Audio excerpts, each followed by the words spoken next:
বিসমিল্লাহ আলহামদুলিল্লাহ ওয়াসসালাতু ওয়াসসালামু আলা রাসূলিল্লাহ ওয়া বা'দ। আল্লাহ পাকের শুকরিয়া আদায় করছি। রমাদানের কাঙ্ক্ষিত লক্ষ্যের একেবারে কাছাকাছি আমরা।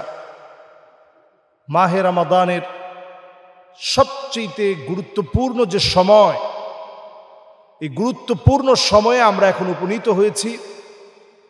রমাদানুল মুবারকের শেষ বেজর রাতগুলো তালাশ এখন মুমিনের সবচেয়ে গুরুত্বপূর্ণ কাজ। ঠিক এই মুবারক সময়ে আমাদের এক ভাই জানতে চেয়েছেন যে রমাদান মাসে রোজা না রেখে বিভিন্ন জায়গায় মসজিদে রাস্তায় ইফতারি করানো হয়, এরকম ইফতারি খাওয়ার জন্য অংশগ্রহণ করা যাবে কিনা। আমরা এমন ভিডিও অনেক সময় দেখি যে এই জাতীয় অনেক লোকদেরকে ইফতারি খাওয়ানোর জন্য যখন ডাকা হয়েছে, তাকে তখন বলা হলো যে আপনি ইফতারি গ্রহণ করতেছেন কেন, আপনি তো রোজা রাখেন নাই। তখন ব্যক্তি উত্তর দিচ্ছে যে আমি রোজা রাখি নাই, কিন্তু ইফতারি খাওয়াটা সুন্নত, এজন্য খেতে বসছি। আমাদের বিবেক কতটা নষ্ট হওয়ার পরে আমরা এটা মনে করি যে আমি রোজা রাখি নাই, রোজা না রাখলে কি হবে, কিন্তু আমি ইফতারি খেতে বসছি কারণ ইফতারি খাওয়াটা সুন্নত। আমাদের বাংলাদেশের অসংখ্য এমন মুসলিম আছে যারা রোজা রাখি না ঠিক, কিন্তু ইফতারি খাওয়াকে সুন্নত বলে মনে করি। আপনি চিন্তা করেন, আপনি ফরজ মানেন নাই, আপনি সুন্নতের জন্য বসে পড়ছেন। তাহলে শরীয়ত আপনার কাছে স্পষ্ট না, শরীয়তের কোন কাজের গুরুত্ব কতটুকু এটা আপনার কাছে স্পষ্ট না। যারা রোজা রাখে না তারা ইফতারি খাওয়ার জন্য বসবে না, এটা আল্লাহর সাথে একটা প্রতারণা, একটা ধোঁকার শামিল। মান গাশশানা ফালাইসা মিন্না।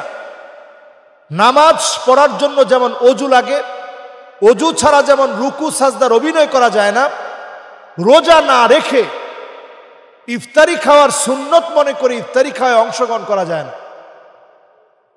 এই জন্য শরীয়তের অত্যন্ত গুরুত্বপূর্ণ জায়গা এটি। ইফতারির সময় ফারহাতুন ইনদা ফিতরিহি, এই সময়টা রোজাদারদের জন্য অত্যন্ত আনন্দের সময়, আল্লাহর কাছে দোয়া কবুলের অনন্য প্রিয় সময়। এই সময়ে আমরা বেরোজাদার হয়ে রোজাদারদের সঙ্গে অভিনয় করার কাজে আমরা বসবো না।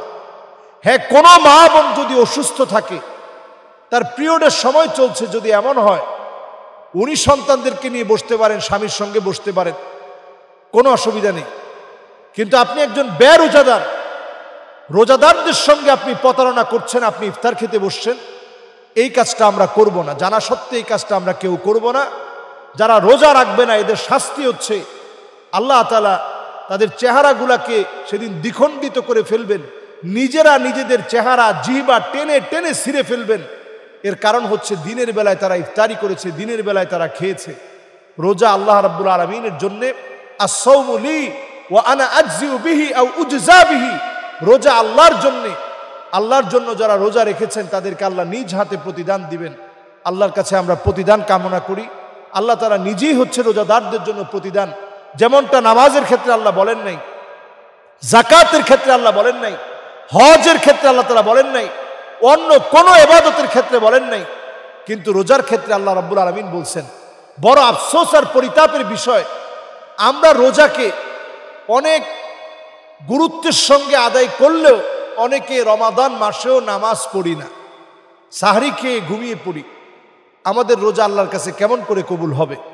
এই জন্য রমাদান মাসে আমরা বাকি যে সময় বাকি আছে, ইফতারির আগে, সাহরির আগে, গুরুত্বের সঙ্গে আমরা এই সময়টা কাটাই। আল্লাহ তাআলা আমাদেরকে তৌফিক দান করুক, পড়েন আমিন।